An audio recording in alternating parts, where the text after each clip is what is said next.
এই কুৱেশ্যনটো কমন পোৱা যায় যে ছাৰ আমাৰ ঘৰত কিয় ইমান সঘনাই শিশুটোৰ কাহ চৰ্দি হৈ থাকে, ৰিপিটেডলি কিয় হৈ থাকে?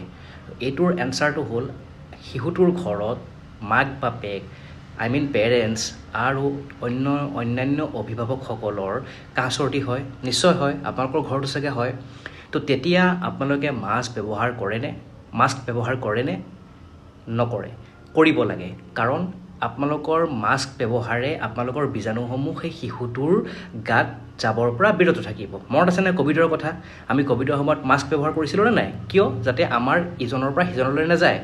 ঠিক তেনেকৈ এইবোৰ হ'ল কমিউনিকেবল ডিজিজ, আৰু এইটো কমিউনিকেট হ'ব দিব নালাগে। আৰু কমিউনিকেট কেনেকৈ হয়? আমাৰ ইয়াৰ পৰা ওলাই বীজাণুবোৰ গৈ বাচ্চাটোৰ গাত পায়।